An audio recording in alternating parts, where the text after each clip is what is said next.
ভারতের উত্তর অঞ্চলীয় হিমালয় প্রদেশের অন্তর্গত লাহৌল স্পিতি জেলা। এই উপত্যকায় বেশ কয়েকটি গ্রাম রয়েছে যা ভারতের সবথেকে উঁচু বসতিপূর্ণ গ্রাম। শুধু ভারত নয়, এই গ্রামগুলো বিশ্বের সবথেকে উঁচু বসতভূমি। সমুদ্র পৃষ্ঠ থেকে এই গ্রামগুলোর উচ্চতা 4000 থেকে 5000 মিটার পর্যন্ত। এই পাহাড়ি গ্রামগুলোর ভিতর অন্যতম এক গ্রাম হিক্কিম। এছাড়া রয়েছে কজ্জক এবং কমিক নামের আরও 2টি গ্রাম।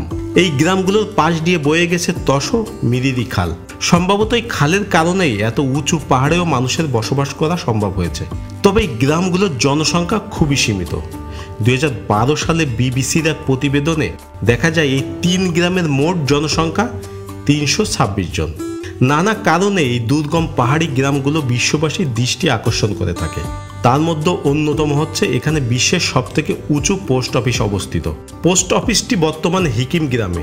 শুধু তাই নয়, এই হিক্কিম গ্রামকে পৃথিবীর সবথেকে উঁচু ভোট কেন্দ্র হিসাবেও বিবেচনা করা হয়। হিক্কিম গ্রামের উচ্চতা সমুদ্র পৃষ্ঠ থেকে প্রায় 5800 মিটার উঁচু। হিকিমের আবহাওয়া অত্যন্ত ঠান্ডা, বছরে প্রায় 6 মাস থাকে বরফাচ্ছন্ন। আধুনিক কোনো যোগাযোগ ব্যবস্থা নাই বললেই চলে। এলাকাবাসী চলাচল করে প্রধানত পায়ে হেঁটে। হিকিমে কোনো টেলিফোন বা মোবাইল সংযোগ নাই। পাহাড়ের চাষাবাদ করেই চলে তাদের জীবন। তবে একটি স্কুল রয়েছে সেখানে, কিন্তু স্কুলের ছাত্র সংখ্যা মাত্র 5 জন। দুর্গম পাহাড়ের পথ হলেও অনেক ভ্রমণ পিছু পর্যটক সেখানে ঘুরতে যান, কেননা হিক্কিম গেলে একই সাথে নয়ন ভরা পাহাড়, বরফ, ঝর্ণা, দুর্গম পথ অতিক্রম করা যায়। বিশ্বের সবথেকে উঁচু বসতপূর্ণ গ্রাম এবং সবথেকে উঁচু পোস্ট অফিস দেখার অভিজ্ঞতা অর্জন করে অনেকে। এছাড়া হিকিমে রয়েছে প্রায় 1000 বছর পুরাতন বৌদ্ধ মঠ, যা দর্শনার্থীদের কাছে বাড়তি আকর্ষণ যোগায়। পুরো হিক্কিম গঠন হয়েছে বড় বড় পাহাড় এবং ভয়ঙ্কর গিরিপথ এবং আঁকাবাঁকা নদী ও ঠান্ডা মরুভূমি দিয়ে।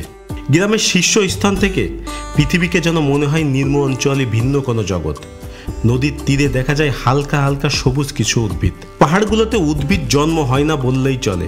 জীবিকা নির্বাহের জন্য সেখানকার আদিবাসীরা খুব কম জায়গায় চাষাবাদ করতে পারে, ফলে সেখানে সাধারণত ইচ্ছাকৃতভাবে মানুষ বসবাস করতে চায় না। অনেকটা পূর্বপুরুষের পরম্পরায় অনুসারে তারা এখানে বসবাস করে। বিশেষত তরুণ প্রজন্ম যাদের যাওয়ার সম্ভাবনা আছে তারা অন্য অন্য শহরে চলে যায়। স্পিতি উপত্যকায় কেন্দ্রের শহরের নাম কাজা। কাজা থেকে হিকিমের দূরত্ব কমপক্ষে 45 কিলোমিটার। যাতায়াতের জন্য যে রাস্তা ব্যবহার করা হয় তাকে ভয়ঙ্কর সুন্দর রাস্তা বলা হয়। উঁচু পাহাড়ের মধ্যভাগে সড়ক তৈরি করা হয়েছে, যা দেখতে সবার কাছে ভয়ঙ্কর মনে হবে। আপনি যদি পাহাড় কাটা রাস্তা দিয়ে এই গ্রামে আসতে চান, এই দীর্ঘ পথ পাড়ি দেওয়ার সময় আপনি দেখতে পাবেন একটি বিস্তৃত বৌদ্ধ মঠ। এখানে বৌদ্ধ ধর্মের কঠোর সাধকেরা বসবাস করে। তারা দুনিয়ার ঝামেলা থেকে মুক্ত হয়ে এখানে বসে সাধনা করে। মঠ অতিক্রম করলে আপনি যখন মূল হিকিমের গ্রামের কেন্দ্রে উপস্থিত হবেন, তখন দেখতে পাবেন একটি সাদামাটা পোস্ট অফিস। পাথর দিয়ে নির্মিত একতলা ভবনে চলে এর কার্যক্রম। ভবনের বাইরে দেয়ালে ঝুলিয়ে রাখা হয় একটি পোস্ট বক্স। বক্সের পাশেই রয়েছে পোস্ট অফিসের একটি সাইনবোর্ড। স্পিতি উপত্যকায় মানুষের জীবনযাত্রা কঠিন এবং শান্তিপূর্ণ। এখানকার বাসিন্দারা মূলত তিব্বতীয় বৌদ্ধ ধর্মের অনুসারী। তাদের সংস্কৃতি এবং ঐতিহ্য অত্যন্ত সমৃদ্ধ। স্পিতি উপত্যকায় মানুষের জীবনযাত্রা সহজ নয়। কঠিন আবহাওয়া, দূরবর্তী অবস্থান এবং প্রাকৃতিক সম্পদের সীমাবদ্ধ থাকায় তাদের প্রতিদিনের জীবনের চ্যালেঞ্জের সৃষ্টি করে। তবে তাদের ঐক্য এবং পরিশ্রম মনোভাব এবং চ্যালেঞ্জকে মোকাবেলা করতে সাহায্য করে। এই স্পিতি উপত্যকা একটি অনন্য স্থান, যার প্রকৃতির সৌন্দর্য, সাংস্কৃতিক ঐতিহ্য এবং অতিথিপরায়ণতা মানুষের কাছে পরিচিত। এটি এমন একটি অঞ্চল যেখানে প্রকৃতি এবং মানুষের সহাবস্থান একটি অসাধারণ দৃষ্টান্ত স্থাপন করেছে। যদি আপনি প্রকৃতি এবং সংস্কৃতির প্রতি আগ্রহ হন, তাহলে স্পিতি উপত্যকায় ভ্রমণ করার জন্য একটি জীবন্ত অভিজ্ঞতা সঞ্চয় করতে পারেন।